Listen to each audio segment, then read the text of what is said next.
एक वक्त की बात है। एक व्यक्ति जिसके पास धन दौलत की कोई कमी नहीं थी, जिसके साथ जीवन काटने वाली पत्नी और राम लक्ष्मण जैसे 2 बच्चे भी थे। उसके पास सब कुछ था। फिर एक दिन उस व्यक्ति ने मन में भगवान को पाने की लालसा जागी। उसने सोचा कि मैंने बहुत सारा धन कमा लिया है, अब कभी धन की कमी नहीं आएगी। अब मेरे पास ईश्वर नहीं है, मुझे ईश्वर के दर्शन करना है। उस व्यक्ति ने ईश्वर खोजने की ठान ली। फिर उसने कई सारे मंदिरों और धर्म स्थानों का निर्माण करवाया, पर उसे ईश्वर के दर्शन नहीं हुए। फिर उसने दान पुण्य करना शुरू किया। उसके खजाने से ढेर सारा धन दान पुण्य में लग गया, फिर भी उसे ईश्वर नहीं मिले। फिर इस व्यक्ति ने सोचा कि अब मैं बड़े बड़े धामों के तीर्थ के दर्शन करता हूँ। उस व्यक्ति ने कई तीर्थ स्थानों की यात्रा की।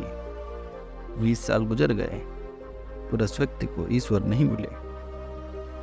भगवान को पाने की कोशिश करते करते वह इंसान थक गया और आखिरकार एक दिन महात्मा बुद्ध के पास गया और कहने लगा कि महात्मा, मैं 20 साल से ईश्वर को खोज रहा हूँ, पर मुझे ईश्वर नहीं मिले।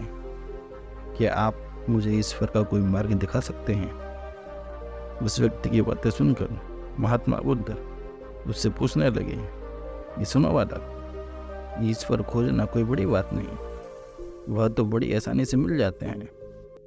अच्छा, तो तुम ये बताओ कि ईश्वर को खोजने के लिए तुमने क्या किया और कहाँ कहाँ खोजा?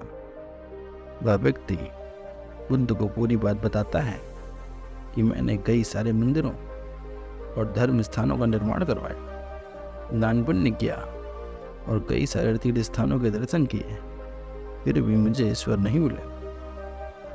महात्मा बुद्ध उनकी बातें सुनकर हंसने लगे और कहा, ठीक है, तुम्हें ईश्वर के दर्शन करने हैं, तुम शाम के वक्त मेरे पास आ जाना, तुम्हें ईश्वर मिल जाएंगे।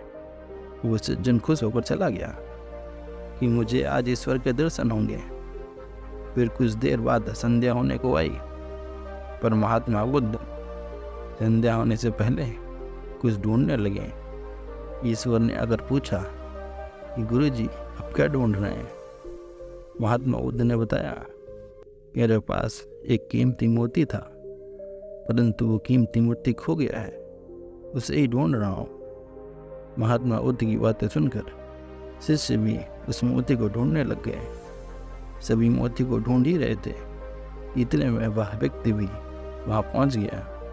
उसने देखा कि कुटिया के बाहर महात्मा बुद्ध और उनके शिष्य कुछ ढूंढ रहे हैं।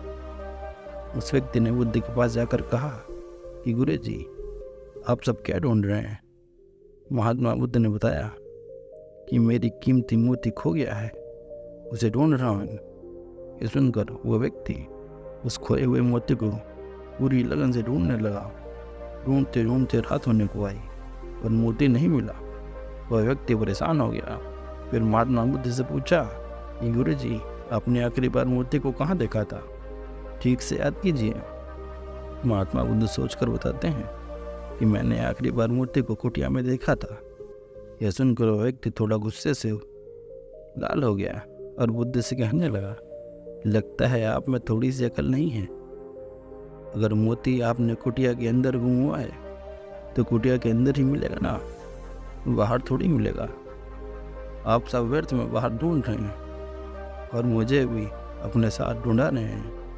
आप अपना तो समय व्यर्थ कर ही रहे हैं और दूसरों का भी समय व्यर्थ कर रहे हैं। फिर महात्मा बुद्ध उस व्यक्ति के सामने देखकर मुस्कुराने लगे। यह देखकर वह व्यक्ति बोला कि महात्मा, आप हंस रहे हैं, मुझे कुछ समझ में नहीं आया।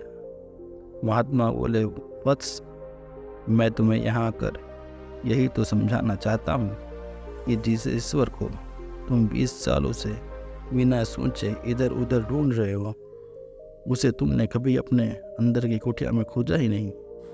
ईश्वर कभी खोजने से नहीं मिलते।